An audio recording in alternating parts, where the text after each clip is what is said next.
welcome. Have you ever really stopped to think about the power of a name? It's so much more than just what people call you, right? It's your identity. Well, today we're going to dive deep into this idea of what it means to be personally known, to be chosen, and to be called by name by God Himself. So let's get into it. We're kicking things off with this verse from Isaiah because, wow, it's just so incredibly personal. Listen to that language.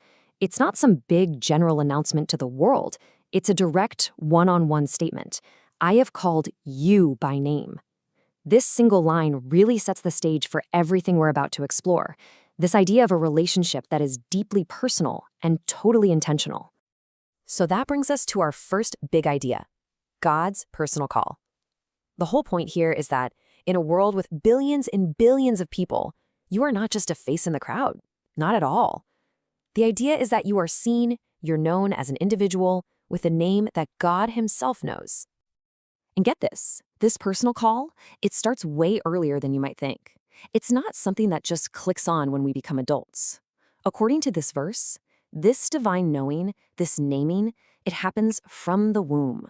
That suggests an identity that was given to us before we even took our first breath. The story of the prophet Jeremiah takes this whole concept and just amps it up. It wasn't just about being known, it was about being appointed for a very specific purpose. The order of operations here is so powerful. Before I even formed you, I knew you and I appointed you. This really points to a purpose that was preordained, a plan that was set in motion from the very, very beginning. So the main takeaway from this first part is this. Being known by God is not some happy accident or a random coincidence. It's a deliberate, intentional choice. It completely reframes our entire existence, moving it from the realm of random chance to one of purposeful selection. Okay, so that leads us right into our next section, receiving a new identity. If God calls us by name, what actually happens when we answer that call? Well, the answer is a total transformation, one that gives us a brand new identity. And the Bible gives us a crystal clear example of this in action. You've got Abraham, whose name meant exalted father. He gets renamed Abraham, which means father of a multitude. Now, this wasn't just a simple name swap. It was a powerful declaration of his new identity and his new world-changing purpose. Jesus used this beautiful picture of a good shepherd to explain it. You see, a shepherd doesn't just manage a generic flock. He knows every single one of his sheep. He actually calls them out by name.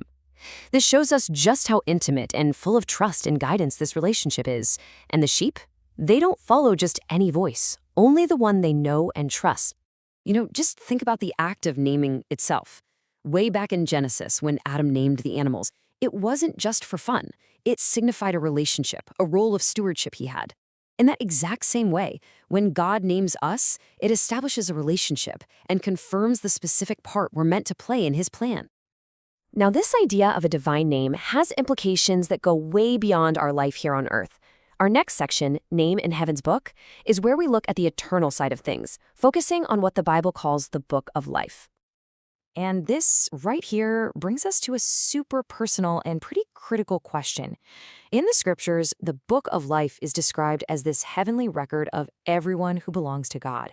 So, yeah, we all have names on our birth certificates and passports, but the ultimate question really is this. Is our name written down there? It's interesting. When Jesus' disciples came back all pumped up that they could perform miracles, Jesus kind of redirected their excitement. He told them the real reason to celebrate wasn't about power, but the simple fact that their names were written in heaven. He basically frames this as the number one source of joy and security. The book of Revelation lays out two very, very different eternal outcomes, and it all hinges on this one fact. As you can see here, those whose names are in the book of life are protected, they're secured, but for those whose names aren't found there, well, the consequence is incredibly stark and severe. It really makes the question of our name's eternal status a pretty big deal. So, after exploring God's personal call, the new identity that comes with it, and its eternal weight, we finally land on the most practical question of all. What is our response? How do we actually act on all of this information? The Apostle Peter actually gives us a really clear 3-step game plan. First, we have to recognize the truth that we are called and chosen.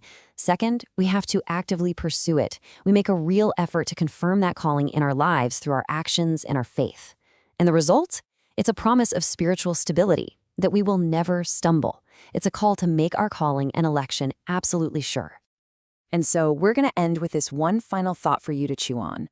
Beyond the name you were given at birth, and beyond any label or title the world has given you, just take a moment to think about this deeper identity. By what name? Is it beloved, chosen, forgiven, child? By what name is God calling you today?